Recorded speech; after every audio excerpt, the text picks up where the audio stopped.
run us through and give us a summary about some of the data efficiency improvements that you've put in place for your elevator systems? Sure. I mean, one of the main things that we had to focus on is the whole, let's say, business model transformation and business process change was based on the capability to eliminate one callback per year per elevator.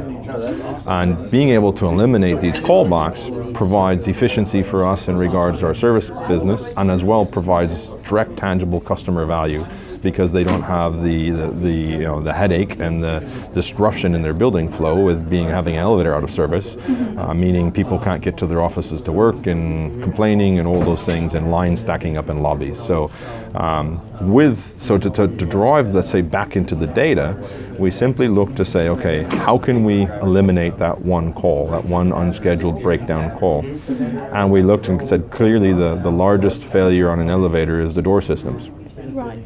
And what data is needed to be able to know if a door is failing. And it was quite simple to say, well, if a door is not opening or closing in its typical time, there seems to be something going wrong with it. Now that could be something as simple as there's debris interfering with the door. It could be the door's been hit by a shopping cart or who knows what. Or it could be actually a mechanical component or an electrical component failure. But just knowing that we know the type of elevator, we know what floor the door is changing, we know that it's the door that's changing, and we can also then monitor maybe some other signals as far as if we can see if it's vandalism or if it's debris or if it's actual mechanical failure. There's some other signals that will show in to that picture, and once you learn, you kind of learn on the type of elevator and the type of door.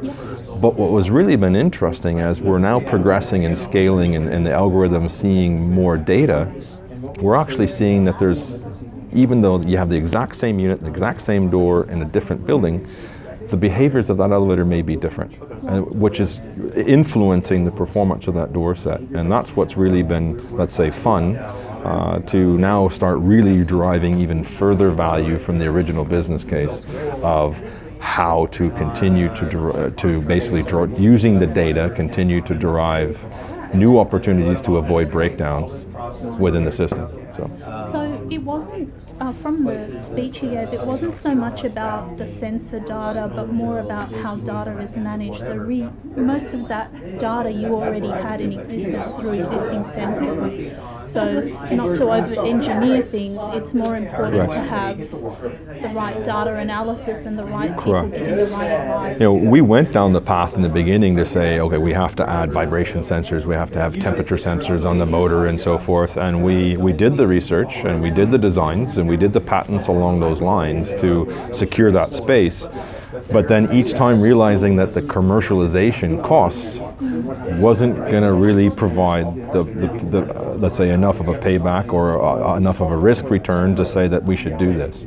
So we have that in our portfolio, but we found that yes, we could do so much with the knowledge we already had. We just weren't using it that way or looking at it that way. Even to the point that, because we had, in a lot of, let's say, modern control systems today all have guiding maps, so to speak, for their service people to come in and use. So we call them error codes. And a lot of people said, well, let's just communicate the error codes. And if the mechanic's using those on site, he could use those ahead of time and get that benefit. To a degree, sure. But that's already filtered data. And an error code already has a set of assumptions built into its rule set. And so you can't improve that directly.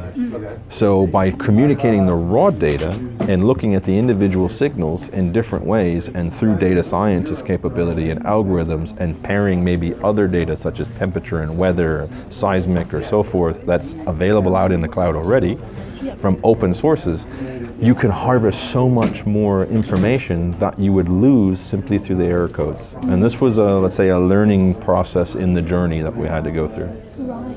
And what was the key data component that really made a difference to your outcomes?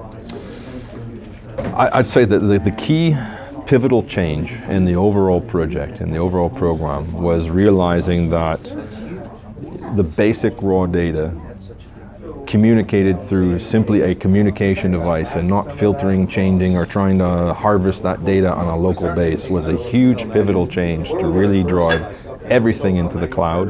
And it opened up that whole scalability, it opened up that whole idea of why we originally went into this, which was the business model disruption.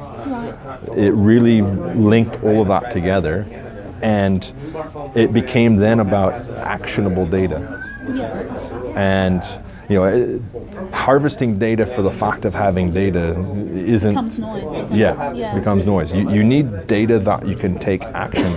And maybe it's not even the right action the first time, but every action is positive, because if you're closing that loop, and that's when, that's the other big shift, the other big challenge is you get caught, the operations folks don't want to turn this on unless it's perfect, right? Because you don't want to dispatch a mechanic at $300 an hour that's going to do something that's not going to have a positive result.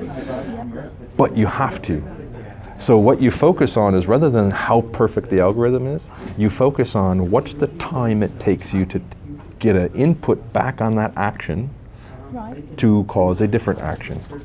And when that time is, let's say hours or minutes rather than days or weeks, in your capability to perfect data scientists and algorithms, that's when you turn it on and you start scaling and driving and using your scale to perfect the system.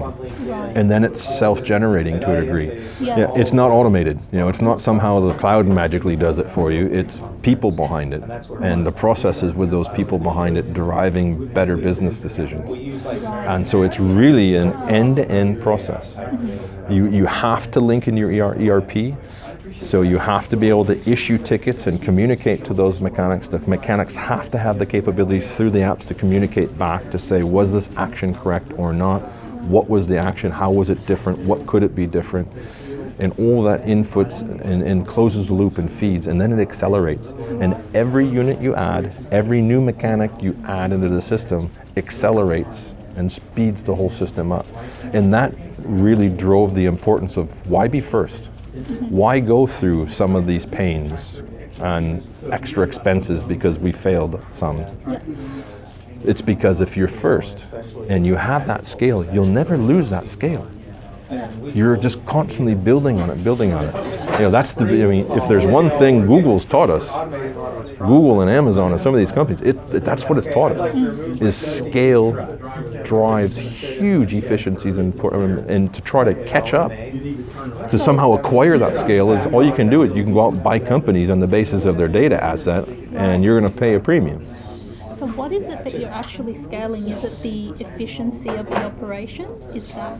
Sure, you absolutely get the efficiency of the operation, because the more input, so the more elevators communicating data, the more derived data, the more actionable confirmation of that data, or actionable correction of that data, continues to perfect the system to where you get it. Absolutely.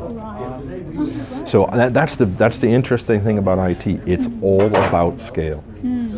And again, that's the hard sell from the beginning to the C-suite of, I need scale, so I can't make this little investment and then pilot and then go along. I need to go all in and drive scale, and then all of a sudden, your curve it literally goes like this.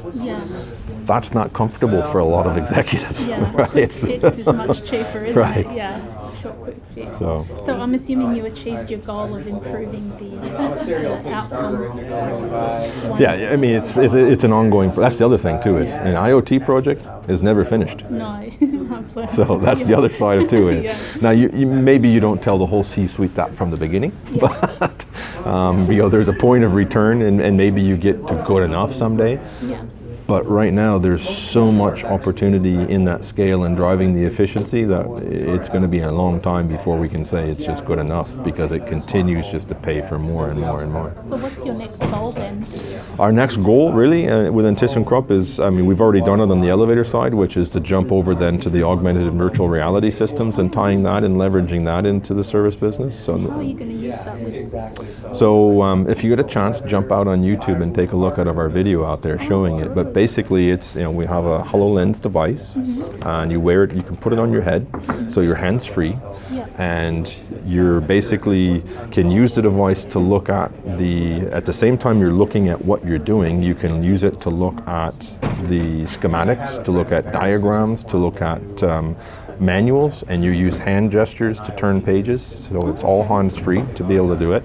So you literally are equipping the person, the service mechanic, with unbelievable knowledge and connectivity into that knowledge. So which of course links to Max, which links to the service solution. Yeah. And the other side of it is they get to a tight spot to say, this is something I haven't seen before. Hit Skype Assist. Say, call so-and-so, they calls in, that person gets in, they can see what you're seeing.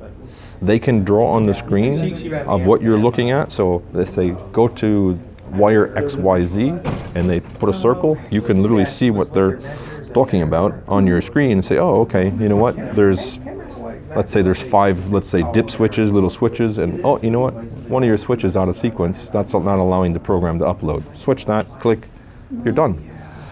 Rather than in the old way of maybe even, oh, this board's defective, take the board out, leave this unit out of service, go back 15 minutes, hour, 2 hours drive, whatever that may be, through traffic, get a new board, bring it out there.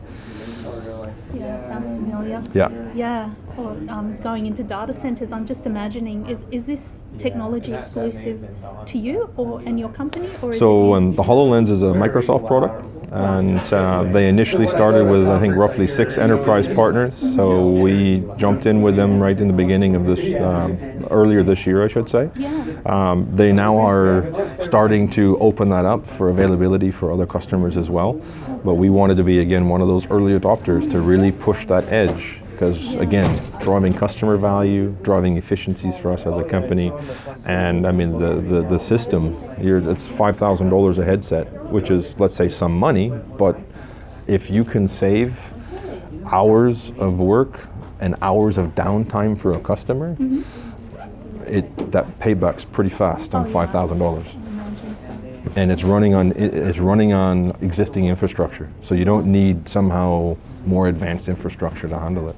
So it's quite something. That was one of the questions I was going to ask about networking efficiency. So does Microsoft take care of that for you, or is that something that you've had to consider in-house? So I mean, they have the basic specifications, let's say, for the headset. But today, I mean, with our already infrastructure was sufficient, and we're running on it without any issue. The main challenge, of course, for the headset is simply that you don't have interference from the connectivity of it to your communication device on site. Right. But that's one of the interesting things. We're in an elevator hoistway, so not much gets out, which means not much gets in.